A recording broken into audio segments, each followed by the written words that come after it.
God doesn't need it. Jesus receives it, but we need to give it. And here's the reason why we need. Okay, this is why it matters to our faith. We need to give. Is because stewardship is freedom. Stewardship is freedom.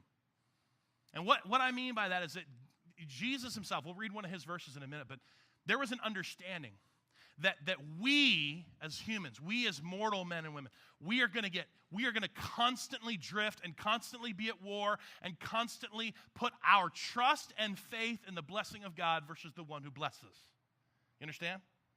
That we're going to constantly put our hope in our jobs, in our homes, in our income, in our possessions. We're going to put our trust and comfort and security in those things, in the way in which God blessed us, instead of understanding the provider or putting our trust in the one who blesses. And that's this understanding of stewardship, which is why it was important. Why Jesus spent a great deal of his time on earth talking about the tie between money and the trust you place in what money provides versus the trust you place in God. And this is how Jesus would say it. At one point, he talks about how God values and what he values. He gives us 3 or 4 parables. It's 4 parables total, but 3 we're talking about a coin and jewelry and a coin and a lost son, lost sheep. And then he goes on to talk about this money manager that is kind of a weird story. I did it a few months back, but it's a really weird story. At the end of it, he tries to tie it all together just to help us understand. And this is how he ties it together. He says, if you're faithful in little things, you'll be faithful in large ones. But if you're dishonest in little things, you won't be honest with greater responsibility. And he says, and if you are untrustworthy about worldly wealth, who will trust you with the true riches of heaven?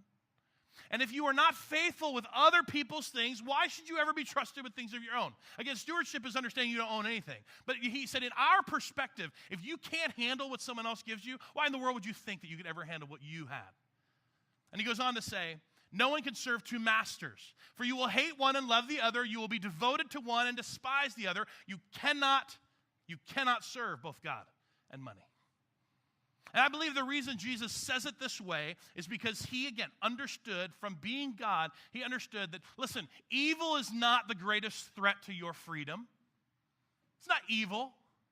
It's you putting your trust in the wrong thing, right? You're going to be a slave and you're going to serve one or the other. You just can't serve both. So he said, look, you have to understand, it's not God and the devil.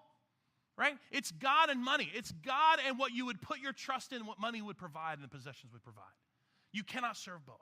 And if you don't have an understanding of stewardship, if you don't understand that stewardship is this freedom that God gives us, you're going to be constantly pulled to the trappings that possession and wealth bring.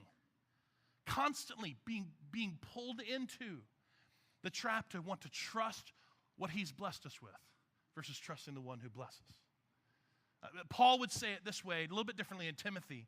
He would use these words. He says, after all, we brought nothing with us, right, when we came into the world, and we can't take anything with us when we leave it. He says, so if you have enough, and I love that word enough, you have enough food and clothing, let us be content. Have that peace. But people who long to be rich fall into the temptation and are trapped by many foolish and harmful desires that plunge them into ruin and destruction. The love of money is the root of all kinds of evil. Not money itself, not wealth, not possessions. God loves to be able to bless people in that way as well as other ways. But the reality is the love of money, the searching, the seeking, is the root of all kinds of evil. Some people craving money have wandered from true faith and pierced themselves with many sorrows. Doesn't this go back to some of the same language if you were here a few weeks ago in terms of the fact that we curse ourselves, right? We curse ourselves. Every time we try to do it outside of God's plan, every time we figure out our own way, every time we put our trust in our own brilliant ideas and schemes and systems, we end up, everything we experience, from the small amount of good, the crumbs from the table, to the bad, which we all experience, we've done it to ourselves.